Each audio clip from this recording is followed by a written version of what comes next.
This video is brought to you by patreon.com/worsttake. Get access to exclusive live streams and Discord servers, on-screen shoutouts, and early access to some videos when you join now. Help make sure that we can continue to make content like this by supporting the Patreon. Links are in the description down below.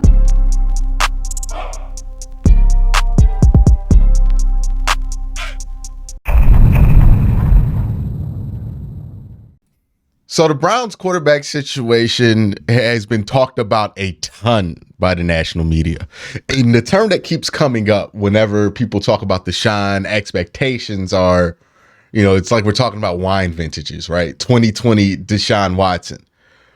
And my question to that is, when we say, hey, that's what the expectation should be, 2020 Deshaun Watson, that's very up in the air for how you interpretate that, right? Like, what does 2020 Deshaun Watson actually look like? And Jake, what I wanted to have you on to talk about today is, like, what should the concrete expectations be? If we are expecting Deshaun to be in that 2020 form this year, which I don't think it's unfair to expect him to look like his old self this year. What does that look like? What does that feel like? Like, how do we know that he's at that point, given it's kind of been this whole kind of vague descriptor over what we want from Deshaun? Well, I think the version of Deshaun Watson you want will largely be different because, to me, when you look at his 4,823 yards, 544 attempts, if you paid attention to the 4-12 Texans during that time, they were playing a lot of catch-up football. But that's taking care of the football. That's avoiding too many games. They went 11-5 that year. So that's avoiding significant amount of games where you're playing catch-up ball, right? And he's able to function within the offense, take advantage, and be an efficient version of the quarterback that I think he is. You're talking about pushing, again, the next year he had 3,852 yards, 26-12. It's a similar type season. Like, that is it. Like, kind of pushing the 30 touchdown threshold, being around 10 or below interceptions, I think, is a number he'd want to be at. And then if you look at those rushing statistics from his first 2 years in the league, his second and third year, because if you recall, he had started off really strong in 7 games his rookie year in 2017 before he tore that ACL in practice. But he's running for 551 and then 413 yards, 5 touchdowns, 7 touchdowns, respectively. That is exactly the type of guy you need. That's what they want. A guy who can push the 4,000 yard mark, a guy who can run for 400, 500, 600 yards in a good season if the design and scheme is right. And he plays an effective, efficient brand of quarterback. I don't think you're going to see like a 45 touchdown, 5,000 yard season. I don't think Kevin is wired that way, even as they're changing and evolving. I don't think they're wired to have an offense that goes that route. And again, reminder of what he was working with in Houston. There was nowhere near the running back talent of what Nick Chubb is and the desire to use running backs in that way. So I just think if you're looking at 2020 as like, this is the threshold, he's got to get back to that. That's not the best version of Deshaun. It was good. We put up the numbers, but that's not the version of team play quarterback they want. They want him more in that 18-19 range, preferably more of the 18 efficiency. So that's where I sort of set the standard. 30 and touchdowns, 8 interceptions, 4,100 yards. Like, that would be exactly the number that you're looking at to sort of target. Can you be an efficient completion percentage guy, right? He was 68%, 67%. That's what you want. And I think that he can get there again. That's the version that then can make those plays. Like, the second year he had 62 sacks. You don't want that, right? You want to cut that down. I said it was 10.9%. Can you keep it in the high 30s? That would be the biggest goal to me, keeping it in the high 30s, being like a 6-7% sack guy. That's the best version of Deshaun. He's using the legs. He's getting out, creating outside the pocket. So I tend to, everybody's eye goes to 2020. My eye goes to 18-19 because those were efficient offenses for the Texans and really good just general teams. I mean, I think they won 11 and 10 games those 2 years. So that's what I see.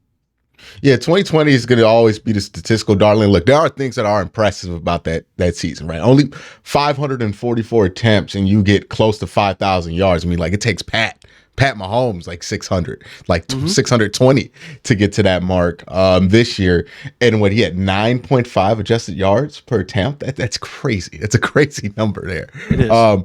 But I also think of, and you kind of hit it right on the head with the sack stuff. If he takes an improvement, if he makes an improvement anywhere, That's where I want to see the improvement. Like when he gets out there in the preseason, one of the things I want to make sure I see is that he doesn't take a lot of like bad sacks.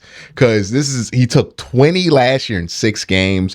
His rookie year, he took 19 in 6 games. And then 62 in 2018. And then the lowest he's ever got it was 44, which is still high, but it's not his worst, 49 in 2020. So that seems like it's been an issue. We talk about it all the time that sacks can sometimes be more of a quarterback stat than it is a true offensive line stat. What do you think? Have you seen anything from when you've been able to get your eyes on Deshaun that makes you feel better about his ability to avoid some of these sacks that kind of come because where he decides to, finish his drops in the pocket? I can't say definitively that I have seen enough to alter my thought process. I think he's been I want them to play him a good amount on Saturday because they just need reps. Like, he did a nice job against Washington of stepping up and escaping 2 very trouble situations. I think in one drop back, that was where Chase Young got up and lifted the outside arm of Jed and got into the lap of Deshaun. He broke that and ended up pushing forward for 9 yards. And then another time, I think he slipped at the top of his drop, but then Jack Conklin had kind of given up a window of turn and go. So he's still able to move. I think he will be solid in the timing aspect of the position. And I even saw some timing stuff that was good last year. But to me, it's less, he's going to not even invite, that's not the right word. It's going to still happen to him where he does try to process and push the football, push the envelope, and that pressure will arrive. But I think to me, it's less will that not happen and more can he then turn back into the old Houdini he was, right? Mm-hmm. There were still flashes of that. So, I know that Pro Football Focus has been pretty adamant about their preference for, studying the success rate of quarterbacks year to year is how well they do from the pocket, because that's usually the consistency. You see those consistent things, trickle year over year while being outside the pocket in the chaos that is, where's the route at the time you escape? What's the defense doing? Is his back turn? It's hard to predict those things. So it's a bit more capricious when you talk about stuff outside of the pocket from year to year prediction models. But Deshaun, when he's been his best, 18, 19, 20, has just been good at it. And he needs to just be good at it as a part of who he is, continue to do that. So I'm less thought around he needs to be better on the timing stuff, because I think he will as he gets older and more exposed to just tons of game scenarios. But I also think he just needs to, what I need to see from him is when, in the team around him, Quincy, is that when those things break down and when he does the stuff that he does, that creativity, that they find those big plays that sit in those scenarios. They missed them last year. I'm sure you would agree with me that when it felt like he got out of chaos, they just didn't have answers. Nothing popped open. Guys didn't know where to be. They need to do better with that stuff this year. And I think you'll see an offense that gets a couple more of those 3rd and longs a game, that create those longer drives, that create going for 17 points, where it's like we had to grind our nails in the dirt to get 17 points to, we got into the 27, 31, 34 range because those big 3rd downs were converted. So I just want to see Deshaun get back to that creator and the guys around him to meet him at that level. Yeah. What do you think they have to do offensively to get that chemistry where it needs to get to? Because again, it's one of those things that's hard to predict. I would imagine it's hard to practice for. I mean, like there's basic scramble drills that you can do, but like at some point there has to be some kind of intuitive knowledge, right? There's like Tyreek Hill and Travis Kelce talk about it with Pat Mahomes, is sometimes they feel like they're going to do the scramble drill. Sometimes they just decide I'm going to cut across the grain and Pat's going to find me, and they feel like it's going to happen. And it's more of a feel thing. Do you think having somebody like Elijah Moore, another guy that he feels like it seems like he has that instant chemistry with, is that going to be something that's helpful with him? Or do you just have to find somebody who is in the same wavelength with him when he breaks the pocket? I just think it's reps. I really do. It is exposure. You get used to playing with Baker. You get used to playing with Jacoby the way they did last season, where everything is timing, rhythm predicated. And you get used to knowing, if I'm the 3rd read, if it hits this time threshold in a play, I haven't heard the whistle, this is probably dead. Jacoby's running around or he's buried. It's same with Baker with guys who were here before. Not to say that like Donovan had a few moments, Peoples-Jones with Baker, but Amari didn't have Baker. But like you get used to the way the feel of a play goes. Like 1,000, 2,000, hit my cut. I'm out of the break. Ball's not here. I've hit the long part of my backside route. Ball hasn't been thrown yet. You just get used to with quarterbacks who are extenders or quarterbacks who drive plays downfield a little bit more, that that, hey, I'm on this route concept and I can get the ball here. I know that Deshaun, if this blitz is coming, I know where he likes to escape to. And again, it's just doing it to get like being out there. Wyatt Teller talked about this from an offensive line standpoint, where I've talked about it for almost a year since Deshaun got here, how you have to completely shift how you approach the position. You're less technically sound and more just a body. Like you are just a shield. You're playing defense. You're allowing the quarterback to manipulate the person you're blocking by being there square, moving in a different way than you would if you know that you have to keep the pocket clean in a different, format for a quarterback that needs to step up and find passing lanes. It's the same with receivers, knowing if I don't get the ball at this point, the play is not dead, and my brain has to tell me to find four and go to certain spots. And that's the same typical stuff. If you're deep, you work coming back. If you're shallow, you turn up field. All of that stuff, you just get, it becomes habitual, because everything from the other side of that does also become habitual. If I'm a backside route guy, it's not going to come to me. I'm not going to run this route as hard as I need to. I'm going to take this play off. I'm not going to run across the field. There were times where Jacoby would get out of some chaos last year and you'd see guys downfield like, oh shit. Like, I guess I didn't see that happen. Like you just your brain doesn't function that way. So with a guy like Deshaun who can do those hero ball things, you just got to get used to, I haven't heard a whistle. I need to find it, identify it, and move. And your point about Kelsey knowing I got this route, but I'm a freelance it because I know this, that, and the other, that's just a shared experience thing for them. They know he knows where Pat can find him and how Pat can find him. And again, it's just, you got to put in the time, the hours, the years, and we're hoping to see that gel happen quickly, but there's probably still, Quincy, and people don't love to hear this, a level of patience that people will need to have with that before it's like, oh man, these two are simpatico with this. Like this is so easy for them. They can get there. It's just going to take some time to build up how that all clicks and cohesiveness that is needed for it.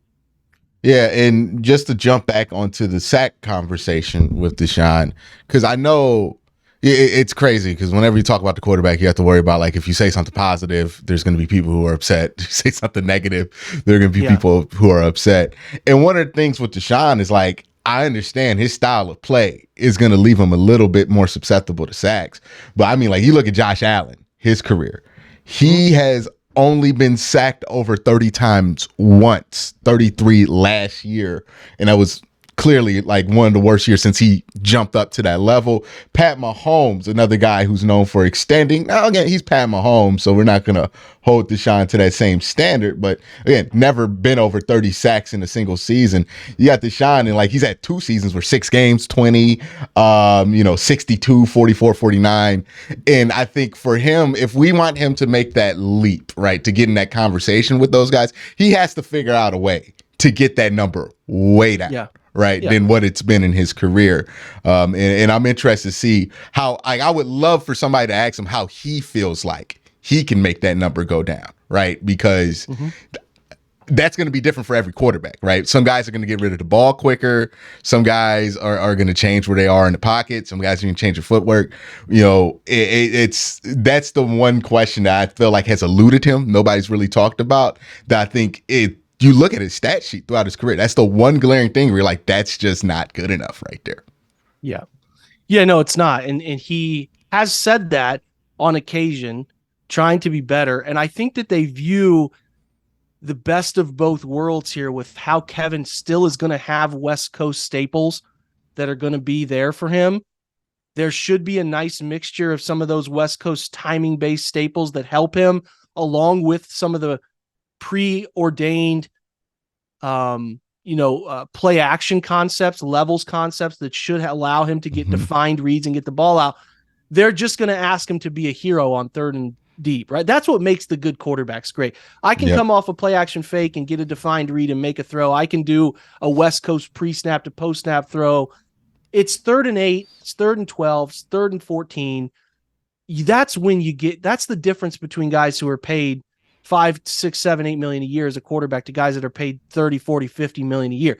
They take those difficult spots and they're able to do whatever it is, whether that's a super processor at the position like Tom Brady used to be, whether that's a Mahomes, savant creator, arm talent. You got Josh Allen's the same way.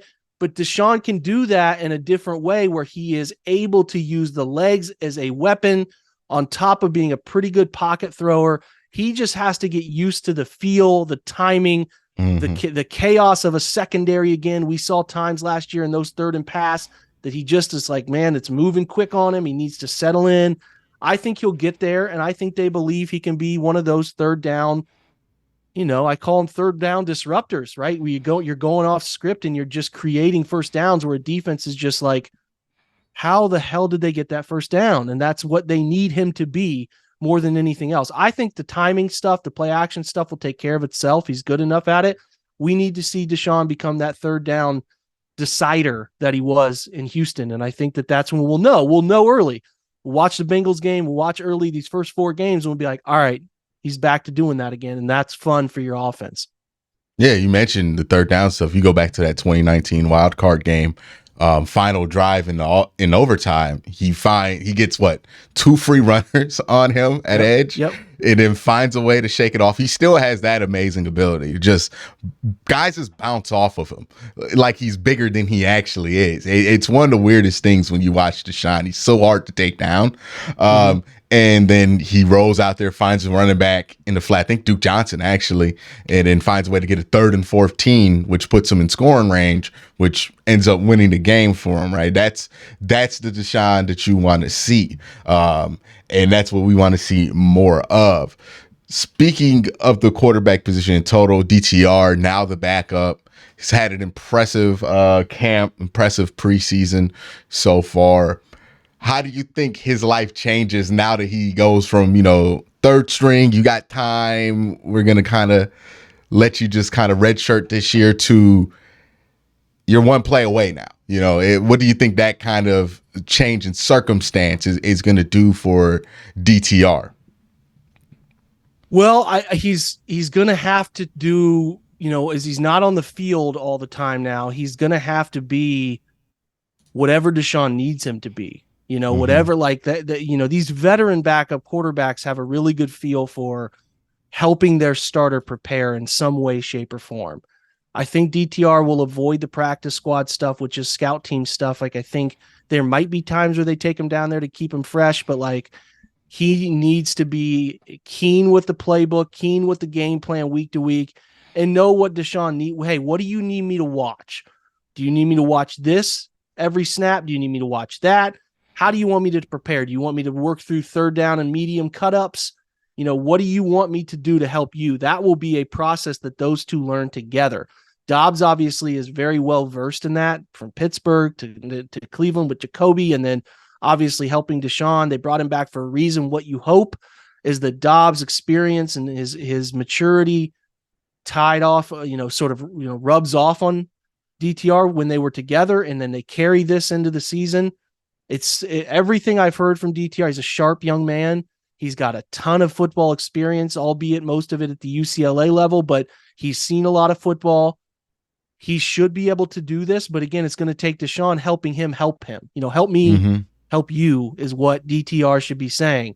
So that is his life has changed in that, you're 1 snap away. Like they have put a lot of trust in you to be the guy. To be the guy if something serious or minor happens. You got to be able to. Deshaun loses his helmet for a play, you got to come in, take the snap. So it's just a different level of prep for him, a different level of getting your nerves right. I hope they get him some early snaps Saturday to get him comfortable. And, we know KC, even in the preseason, is chaos. It's loud. It's noisy. They need him to get those reps. But I look forward to it because, again, if this was a guy, the popular stat was out there about Trey Lance's number of snaps between these guys came out in the same recruiting class, which is wild to think him and Trey Lance came out in the same recruiting class. Yet DTR has thrown 1,400 passes across college and pro ball, and Trey Lance had thrown 500. So like the level of experience there helps, and the level of like, hey, this guy's seen a lot of football. You're banking on that being a part of who he is as a preparation guy. You're banking on it being who he can be when he steps onto the field in any type of needed moment. So excited for him. He earned it. But he's going to have to work through the process of being a good backup. And hopefully, like I said, Dobbs helped him. Deshaun can put his arm around him and help him. And I believe they made the right decision. I really do. Real quick on that whole Trey Lance point, because I think Trey Lance, he played at North Dakota State. I think he only played like a fraction of that redshirt freshman year. And then there was a COVID year after that. So I don't think he played in that season. I think he played one game. I think it was like an exhibition game that North Dakota State had kind of as a showcase for him. And then he just didn't play that much in college. And I wonder if there's going to be a shift for guys, especially quarterback prospects, where they're going to try to prioritize actually playing football a little bit more than what it's been, because kind of what we've seen is, hey, show something, get yourself somewhere in the pros as a project guy, and then maybe you get those snaps there. But even if you get there, the ideal is that you don't play your first year, right? And it seems like there's like a lot of not playing football in this plan of developing a quarterback. And I just wonder, how good can you get at quarterback if you're not playing football? Like at some point, you have to play football to get better. And I don't know how much it helps you just to sit out, not play a bunch. I can understand in some aspects, maybe mechanically it could help you not to be under that fire all the time, so you can cement some new muscle memory.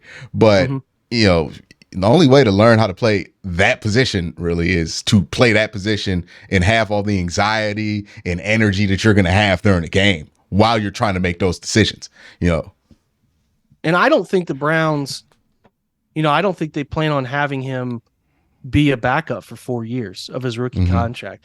I think in a dream world for them, they're trading him. There's two routes here, Quincy. It's that he backs up for a year, he has another stellar preseason, and he nets you something, 3rd round pick, 2nd round pick. If Deshaun struggles, God forbid, he starts to become a serious contender to play, like to start by next year. So like, I don't think they drafted him expecting him to sit on the bench behind Deshaun for 4 seasons. I think they think he's either going to be a player during the contract that Deshaun has, and he can take that role if Deshaun never returns to the form of who he used to be, or we got a guy here that we think we're going to get another good preseason on. Maybe Spot starts 2 games because something happens. He's a Matt Flynn. He gets traded for something serious, right? And that's what the goal would be. And I think they're well on the way to solving one avenue of those two. But I would be just really stunned if he's here in 2027 as a backup quarterback still. I don't think that's the path he wants either. So this is just a step for him. And it's just going to be interesting to see how it unfolds, man.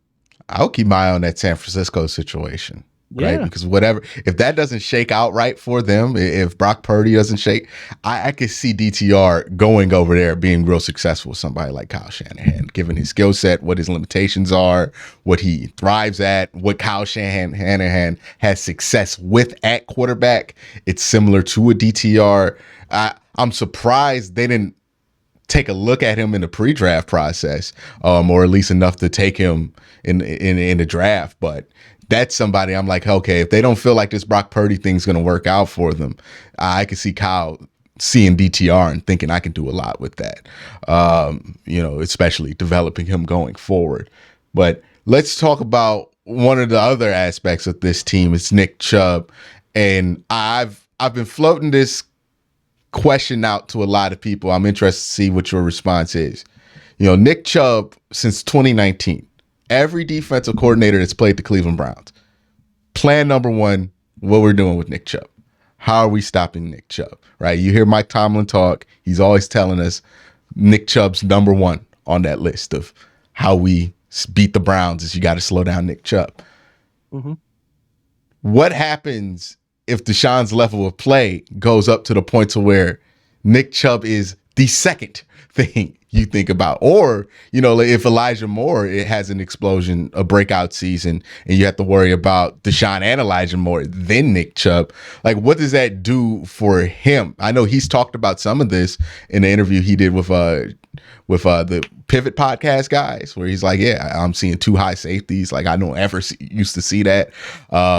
It's going to be a different world for him. But I think Nick Chubb is one of those interesting pieces where he's had to carry this offense on his back for so long. And he's produced at the level that he's produced at the efficiency that he's produced at. I'm wondering what his world's going to look like when he's probably going to be asked to carry more of the running back load, but less of the offensive load in total.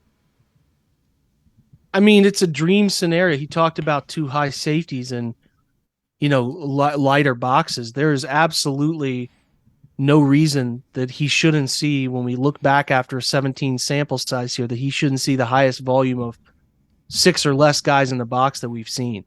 So again, I've told people for 6 months, draft Nick Chubb. If you're a redraft fantasy person, you should be drafting him. He should have a lot of opportunities that he has not seen. And people forget at Georgia, he ran plenty of inside zone. They'll still run gun at outside zone. He is going to do the things he's been good at. And then they're layering in a way for him to get cheap yards in a way that they haven't done before. I really think he's going to have a great season. And they'll expand his opportunities in the passing game. It won't be crazy, but they'll expand his opportunities to the point that he probably gets upward of 50 targets. They should. Getting him the football anywhere in space is a good idea. So the sky's the limit, man. We should be expecting Nick to finally put on tape that he's the best running back in the league. And that sentiment has been out there this offseason. Finally, the respect is due, and it's been delivered. And it's time for Nick to do that crazy season that he's 27, turning 28. He's in the prime of his career here, man. So he should get the opportunity. The stars are aligning. Deshaun should be the best quarterback he's played with by a mile. The schematic stuff should help.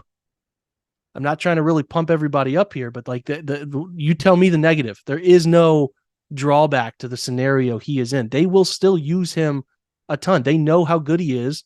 They've been saying it all off season. And then all they got to do is hit a couple people on some deep balls, and defenses are like, nah, not doing that, man. Got to sit in the too high shell. And then it's just different. You have so much more space, and one-on-one with Nick Chubb's a nightmare. It's just a nightmare getting that guy to the ground. So give him space to run, give him, a chance to make a move on somebody or run through their torso. It's not a good outcome, man. We're not even mentioning the offensive line that he's going to have too, right? Yeah. So that's another benefit that he's going to have. So he's going to be in a very fortunate situation. We've talked a lot about Elijah Moore in this passing attack. Is there anybody that's going unsung right now, or not as talked about, or there's not as much excitement about in this Browns passing offense that you feel like can be a big surprise to everybody come week one? Because we see it every year where there's a guy we kind of forget about during the preseason. Nobody's really talking about him. And then the next thing you know, that guy's a huge part of the game plan week one. Tight ends. I don't think we're talking enough about David, who's been phenomenal this preseason and in camp. And I don't think we're talking enough about Jordan Akins, who's going to get opportunity. They are going to take back. They're going to uptick in 11 personnel. There's not a doubt about that, but they are still going to want to be in some heavier packages. They're going to put 12 on the field. I spent time writing that film up from last year. He is not a catch and fall guy. He is the antithesis of some of these secondary tight ends we have seen. One that is still currently here in Harrison Bryant and in the Austin Hooper realm. He will make people miss. He will make you miss. He will run away from you at times. He will surprise people with his athleticism.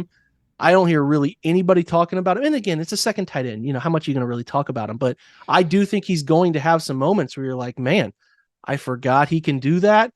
And he has a chance to put up another 400 or 500 yard season here. I think he will get a lot of opportunities where they will capitalize on David's ability to block, using David as a decoy, putting him one-on-one with linebackers, letting him catch a tight end screen and just run. He's a former wide receiver.